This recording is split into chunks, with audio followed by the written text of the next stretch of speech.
চিকিৎসার জন্য বেশ কয়েক মাস থাকতে হবে বলে নারায়ণগঞ্জে বাসা ভাড়া নেন মিয়ানমারের আরসা নেতা আতাউল্লাহ। তিনি এবং তার ভাই সহ কয়েকজন থাকতেন এই বাসায়। এভাবেই কেটে যায় ৪ মাস। এক পর্যায়ে আইনশৃঙ্খলা বাহিনীর জালে ধরা পড়েন তারা। স্থানীয়রা বলছেন বাসা থেকে খুব একটা বেশি বের হতেন না তারা, মিশতেনও না কারোর সঙ্গে। তাদের ৬ জনকে আলাদা ২ মামলায় নেওয়া হয়েছে ৫ দিন করে ১০ দিনের রিমান্ডে।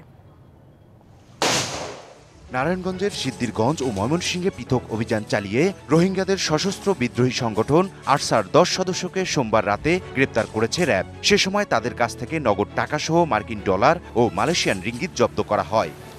নারায়ণগঞ্জের সিদ্ধিরগঞ্জের ভূমিপল্লী আবাসনের এই ভবনটিতে গেল ৩ মাস ধরে বসবাস করছিলেন আরসা নেতা আতাউল্লাহ। কিভাবে বাসা ভাড়া পেলেন এখন জানবো সে বিষয়ে। জানুয়ারি মাসে ইতালি প্রবাসী হালিম সরকারের আত্মীয় খোরশেদ আলমের কাছ থেকে ২০,০০০ টাকায় বাসা ভাড়া নেন আরসা নেতা আতাউল্লাহ। এর আগে নভেম্বরে ভূমিপল্লী আবাসনের ৬ নম্বর রোডের একই ভবনে ভাড়া বাসায় উঠেন। বাসা ছোট হয় ৩য় তলা ছেড়ে ৮ম তলায় ভাড়া নেন আরসা নেতা আতাউল্লাহ। এরা থাকতেছে আমার মাস শেষ খালি ভাড়া দিছে যে যখন ভাড়ার টাইম আছে ১০ তারিখে ফোন দিয়া কইছে ভাই ভাড়াটা নিয়ে যান। হ্যাঁ ৩ তলা থেকে ৮ তলা যাই, ওই জন্য আমি আর তেমন কিছু চাই নাই। ৩য় তলার ফ্ল্যাটের মালিক কবির জানান কোনো ধরনের বৈধ কাগজপত্র না দিয়েই বাসা ভাড়া নেন। আমার কাছে ডকুমেন্টস কোনো কিছু দিয়ে নয়, বলছে যে আমরা দিব, উনি অসুস্থ, দিব। তো দেওয়ার ফলে যে ১০-১২ দিন ১৫ দিন থাকি আমার বলছে আমি এখানে থাকতে পারবো না, এখানে আমার ছোট রুম, এখানে থাকা যাবে না। থাকা যাবে, তার ডকুমেন্টস আর আমার দরকার ছিল না, চলে গেছে।